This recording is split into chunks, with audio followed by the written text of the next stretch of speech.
Night settled over the small hotel room with the soft glow of a single bedside lamp casting shadows across the walls.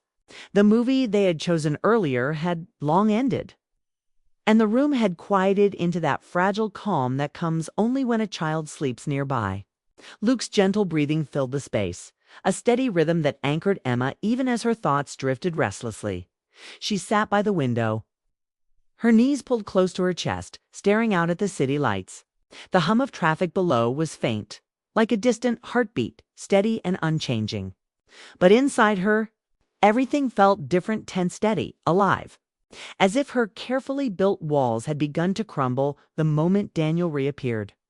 Her son's words replayed in her mind, weaving together with Daniel's. "You smiled different just now. Your eyes tell a different story. Why do you look so sad when you smile?"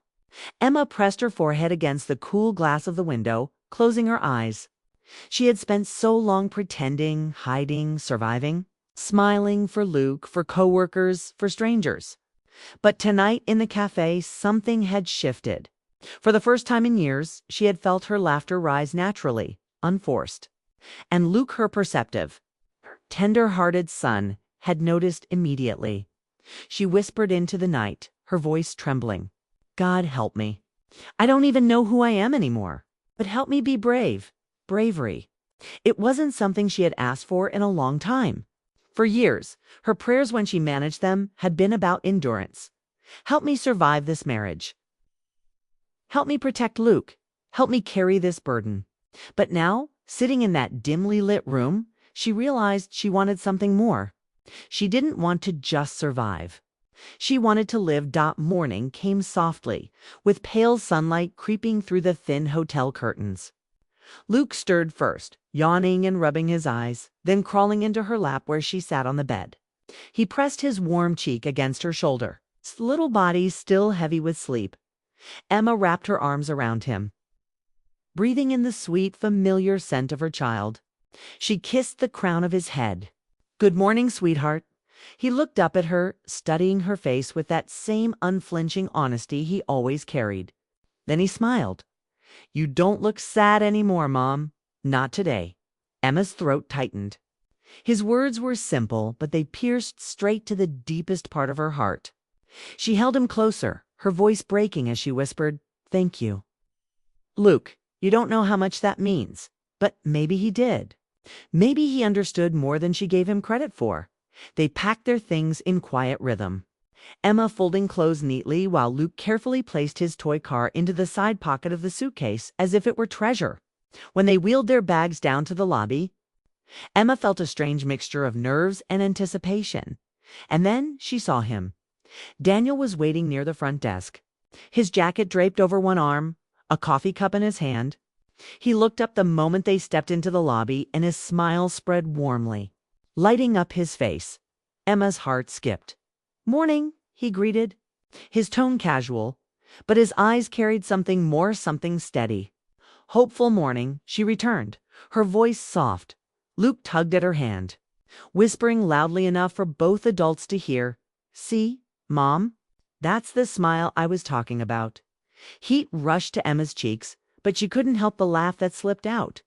Daniel's chuckle joined hers, and for a moment, the three of them stood there, bound by something unspoken. They talked briefly about plans. Daniel mentioned his meeting later that afternoon. Emma explained she and Luke were heading back home. There was no grand declaration, no promises made. But when Daniel asked, "Can I call you?" his voice laced with both hope and caution. Emma found herself nodding. Double quotes, "Yes," she said simply. And just like that, the door cracked open. Not wide, not fully, but just enough to let in a little light. The drive home was different from the drive out.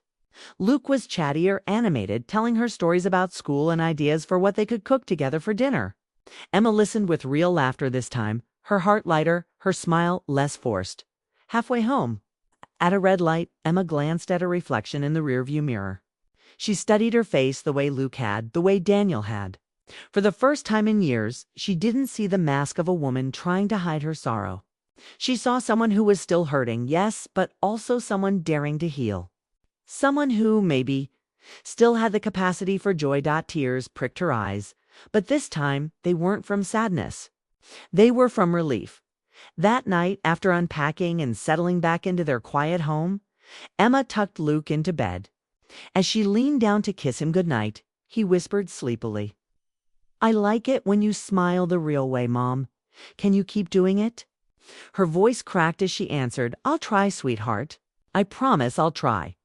When she stepped into her own room, she noticed her phone on the nightstand.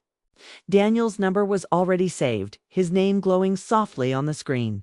She hesitated for a moment, her finger hovering. Fear tugged at her, reminding her of all the ways she had been let down before. But then she thought of Luke's words, of his innocent declaration that she didn't look sad anymore. She thought of the way Daniel's eyes had held hers, steady and kind. And she realized sometimes it took the eyes of a child to remind you that you were still alive.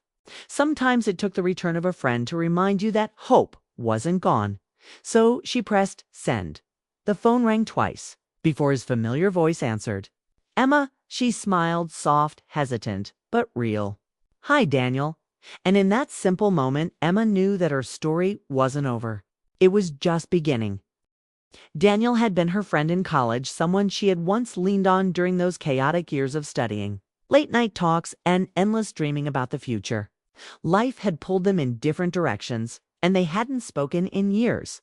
And yet here he was, standing in front of her outside a hotel, holding a travel bag in one hand, his expression filled with recognition and warmth. "Daniel," she said softly, almost disbelieving. His smile widened. "I thought that was you." "Wow, it's been, what, 15 years?" Emma nodded, still stunned. He looked older, of course. His hair had a touch of gray at the temples, but it suited him. His eyes, though that kind, steady look, were exactly the same. They exchanged quick updates, the way people do when time has built a wall between them, where they lived now. What they did for work, the brief outlines of their lives. But as they spoke, Emma felt a familiar ease she hadn't felt with anyone in years. Luke appeared at the door, his toy car in hand. Emma waved him over, and Daniel crouched down with a smile. "Hey, buddy. What's your name?" "Luke," he answered shyly, clutching Emma's hand. Daniel glanced up at her, his smile softening. "He's got your eyes." The comment warmed her, but also unsettled her. For so long she had felt invisible even to herself. And now, within minutes, two people had looked at her, her son and her old friend, and seen her more clearly than she wanted to be seen. They ended up sitting together in the hotel cafe, Luke happily munching on cookies while Emma and Daniel caught up. Conversation flowed easier than she expected. Daniel told her about his job, his travels, and the fact that he was passing through town for a short business trip. Emma found herself laughing, really laughing for the first time in what felt like forever. And yet, beneath the laughter, there was an ache. Because laughter felt foreign now, and she didn't quite trust it as they sat together. Daniel leaned forward, his voice soft, his gaze searching hers. "You used to laugh so freely," he said. "Back then, it was effortless." "What happened, Emma?" Her chest tightened. She looked down at her coffee, unable to meet his eyes. The question felt too close to Luke's, too piercing. "She disappeared," Emma whispered. "That girl you knew? She got lost in the middle of life and marriage and disappointment. I don't know if she's ever coming back." Daniel didn't respond immediately. He studied her with the same quiet patience she remembered from years ago. Finally, he said gently, "You still smile. But your eyes, they tell a different story." Emma's breath caught. Two voices within 2 days, one from her son, one from her old friend, had echoed the same truth she had been avoiding. Her heart began to race, as if something inside her was waking up after being dormant for far too long. And then, just as she was about to speak, Luke tugged at her sleeve, his small voice breaking the spell. "Mom," he said softly, "you smiled different just now." Emma froze, caught between the innocence of her son's observation and the weight of Daniel's. Gaze. Something was shifting inside her life, and she couldn't stop it. The afternoon sun streamed through the hotel cafe windows. painting warm streaks across the table where Emma, Daniel, and Luke sat. Outside, cars hummed along the road. Travelers wheeled their suitcases. And life moved with the casual rhythm of an ordinary day. But for Emma, nothing about this felt ordinary. She hadn't planned to spend her morning in conversation with a man she hadn't seen in 15 years. She hadn't planned to laugh until her chest ached or to feel the strange warmth of being seen again. And she certainly hadn't planned for her son to notice it all. Luke sat beside her, cookie crumbs scattered across his plate. His toy car parked neatly at the edge of the table. He wasn't paying attention to their words, at least not in the way adults paid attention, but every now and then. His curious eyes flicked up from his game and landed on her face, watching her more closely than she realized. Daniel leaned back in his chair, his coffee cup cradled in his hands. "It feels surreal, doesn't it?" he said with a soft laugh. "All these years, and suddenly we just run into each other in a hotel lobby." Emma smiled faintly, tucking a strand of hair behind her ear. "Life has a strange way of surprising us." Her words were casual, but her heart wasn't. She felt a nervous energy in her chest, like she was standing at the edge of something she couldn't quite see. Daniel's presence was familiar, yet unfamiliar, like a song she had forgotten she once loved. Their conversation drifted easily, flowing between the past and the present. He reminded her of late-night study sessions in the library, the silly songs they used to sing on road trips, and the way she once insisted on dragging him to poetry readings downtown. Emma laughed, her cheeks warming at the memories. But as the laughter faded, Daniel's gaze grew more serious. He leaned forward slightly, lowering his voice so it carried only between them. "You used to laugh so freely, Emma," he said. "Back then, it wasn't something you had to think about. It was natural. But now," he hesitated as though choosing his words carefully, "now it feels like there's something holding it back." Her heart tightened. She looked down at her coffee, stirring it with the small spoon, though she had no sugar left to dissolve. His words pierced her in the same place Luke's had. Different voices, same truth. She swallowed hard, her throat dry. "That girl is gone," she whispered. "The one who laughed freely. The one you remember? She disappeared somewhere between paying bills and fighting for a marriage that never worked." The weight of her confession hung heavy in the air. She wasn't sure why she had said it or why she felt so vulnerable in front of him. But Daniel didn't flinch. He didn't look at her with pity, which she dreaded most. Instead, he nodded slowly as though he understood. "You're wrong," he said gently after a pause. "She's not gone. Maybe she's just waiting for you to let her out again." His words hit her harder than she expected. A lump rose in her throat and she blinked quickly, not wanting her tears to fall in front of Luke. Before she could respond, her son interrupted. "Mom," Luke said softly, tugging at her sleeve. His big eyes looked up at her with surprising intensity. "You smiled different just now?" Emma's heart stopped. She looked at him, stunned. "Different?" she asked carefully. Luke nodded. "Yeah, it wasn't like before." It wasn't the sad kind of smile. It was the real kind. Her hands trembled slightly as she set her spoon down. Luke turned back to his toy car, satisfied with his observation. But Emma sat frozen. Daniel's eyes met hers, filled with something she couldn't name, something between tenderness and recognition. "See?" he said softly. "Even he notices it." Emma's mind spun. How could her 10-year-old son notice the difference between a forced smile and a genuine one? And how could an old friend, someone who had been absent from her life for so long, see her in ways her husband never had? She wanted to retreat, to protect herself from the vulnerability. But at the same time, something inside her longed to step into this strange light. Daniel and Luke were offering her. The hours slipped by faster than she realized. Luke built towers out of sugar packets while Emma and Daniel talked about everything and nothing: books, work, places they dreamed of visiting. The conversation was simple, but the undercurrent was anything but. When it was time for Daniel to leave for his meeting, Ski stood and hesitated for a moment. "I'll be around for a couple of days," he said, his voice measured. "If you'd like." Maybe we could catch up again before I head back." Emma hesitated. Her instinct was to protect herself, to decline politely. But before she could answer, Luke piped up with innocent enthusiasm. "Yeah, Mom. We can, right?" Daniel chuckled softly, his gaze flicking from Luke to her. He didn't press for an answer, just offered a small, knowing smile. "Think about it." And with that, he left.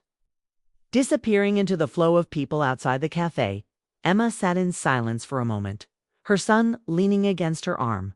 Her heart was racing. Torn between fear and something she hadn't felt in years, Hope tilted his head up at her, his voice gentle. "Mom, you look happy." Emma kissed the top of his head, her throat tight with emotion. She didn't know what the future held. She didn't know if Daniel's reappearance was chance or fate. But she knew one thing for certain. Her son had noticed something she could no longer deny. Something inside her was changing, and it terrified her almost as much as it thrilled her. The steady hum of the air conditioner was the only sound in the hotel room, a constant background noise that seemed to amplify the silence between a mother and her child. Emma sat on the edge of the bed, folding clothes back into a suitcase with mechanical care. Though they would not need them until the next day. She wasn't really packing, she was keeping her hands busy. That was what she had been doing for months now, finding ways to stay occupied so her heart wouldn't betray her. The trip was not meant to be glamorous. It wasn't a getaway to some scenic beach or a mountain lodge where families roasted marshmallows. No, this hotel was a modest, middle-range stopover in a small town a few hours from home. Emma had booked it on impulse. The walls of her house had felt too loud with silence, too heavy with memories of arguments and apologies that had led to nothing. She thought maybe a change of scenery would help her and her son breathe a little easier. Even if just for one night. Luke, her 10-year-old boy, had been quiet during the drive. He was always quiet these days. Once, he had been a chatterbox filling car rides with questions about superheroes. Jokes he had half remembered from school and plans for the weekend. Now, he watched the world roll by through the passenger window, his small hands resting on his lap, his reflection pressed faintly against the glass. Emma had told herself he was adjusting, that children were resilient. The divorce had been difficult, but she believed, Dora wanted to believe, that Luke would recover faster than she had. He was still young, still innocent. But sitting in the hotel room that night, watching him from the corner of her eye, she realized she might have been lying to herself. The room was simple, 2 queen-sized beds with stiff white sheets, a desk pushed against the wall, and a large mirror near the entrance. Emma had ordered them pizza for dinner and let Luke pick a movie on the TV. He had chosen something animated, something she barely paid attention to while pretending to laugh at the right moments. Now, hours later, Luke stood before the full-length mirror. He wasn't making faces like kids usually did in front of mirrors. He wasn't flexing his arms or pretending to be a superhero. He was just standing there still, almost frozen, staring at his own reflection as though it held secrets only he could see. Emma frowned, pausing mid-fold. She watched him quietly for a moment. His small frame looked even smaller against the wide mirror. His sandy brown hair, mussed from sleepiness, stuck out in odd directions. The boy she had once cradled in her arms seemed lost inside his own thoughts, and the sight unnerved her. "Luke," she said softly, not wanting to startle him. He didn't move. His eyes stayed on the glass, studying his face with an intensity too heavy for a child. "What are you looking at, sweetheart?" she asked again, trying to sound casual. This time he turned slightly, but his eyes were serious. The way he looked at her made her heart ache because in that moment, she realized he wasn't just looking at himself in the mirror. He had been looking at her reflection too. His voice was quiet, almost fragile, but it carried the weight of something much bigger than his years. "Mom," he said, "why do you look so sad when you smile?" Emma froze. The words hung in the air like smoke, impossible to ignore, impossible to clear away. For a moment, she didn't breathe. She had worked so hard to hide it, to shield him from her sadness, to plaster on cheerful expressions so he wouldn't feel the burden of her brokenness. But Luke had seen through it with the simple honesty only a child could possess. Her throat tightened. She wanted to reach for him, to tell him he was wrong, that she was fine. But she knew he wasn't wrong. Children didn't always understand adult problems, but they understood truth. And the truth was that Emma's smile had been a mask for months now. She forced her lips into a smile, even as her eyes burned with tears. "Do I really?" she whispered, trying to make light of it. Luke nodded slowly. His little shoulders sagged as though he carried the same sadness she had tried to hide. He turned back to the mirror, studying her reflection again, then looked down at his socks. I don't want you to be sad anymore, Mom." Her heart broke. Emma crossed the room quickly and knelt beside him. She pulled him into her arms, pressing his head against her chest. She held him tighter than she meant to, as if her embrace could erase the sadness he had seen. "Oh, baby," she murmured, her voice thick. "I'm sorry. I didn't mean for you to notice." He didn't say anything, but he hugged her back, his small arms wrapping around her neck with surprising strength. For the rest of the night, his question replayed in Emma's mind like a haunting refrain. "Why do you look so sad when you smile?" She had thought she was protecting him. She had thought her pain was hers alone to carry. But Luke, with his innocent eyes and open heart, had seen the truth she could no longer deny. And as she lay awake later that night, listening to his steady breathing beside her, Emma realized something that both comforted and terrified her. Her son saw her more clearly than anyone else in the world. What she didn't know was that his simple question, born from love, from honesty, from the innocent courage of a child, would be the spark that changed everything. The night after, Luke's question stretched on endlessly, as if time itself refused to move. Emma lay on the stiff hotel bed, staring at the ceiling, listening to the faint hum of the air conditioner and the muffled traffic from the road outside. Sleep eluded her. Every time she closed her eyes, she heard her son's quiet voice, again those simple, devastating words. "Why do you look so sad when you smile?" She had thought she was good at hiding it. In front of friends, she laughed at the right moments. At work, she kept her tone bright, polite. Even at home, she put on cheerful masks for Luke movie nights. Pancakes shaped like hearts, silly jokes she didn't even find funny herself. But now she realized that all along her son had been watching her more closely than anyone else. Children didn't need explanations. They noticed what parents thought they concealed. Beside her, Luke slept peacefully, his small chest rising and falling in rhythm, his face soft in the dim light. Emma turned onto her side, brushing back a lock of hair from his forehead. He looked so much like his father when he slept, though she tried not to think about that. Thinking about Michael only brought a knot of pain. Their divorce was still fresh, the scars raw. She had been the one to end it, but that didn't mean she hadn't bled from it. 2. By the time dawn arrived, Emma's body was heavy with exhaustion, but her mind was sharper than ever. She dressed quietly and ordered breakfast downstairs, trying to focus on the routine. Waffles for Luke, black coffee for herself. The dining area smelled of maple syrup and fresh toast. Luke sat across from her, pouring syrup with too much enthusiasm, creating a golden lake that spread across his plate. He grinned as he cut into the waffle, sticky sweetness dripping down his fork. For a moment, Emma allowed herself to smile, not the practiced smile, but a fleeting, genuine one, because his happiness was contagious. But the question still lingered in her chest. Why do you look so sad when you smile? Even while Luke chatted about his favorite cartoons, even while he laughed at a funny-shaped piece of waffle, Emma felt the weight of his words pressing down on her shoulders.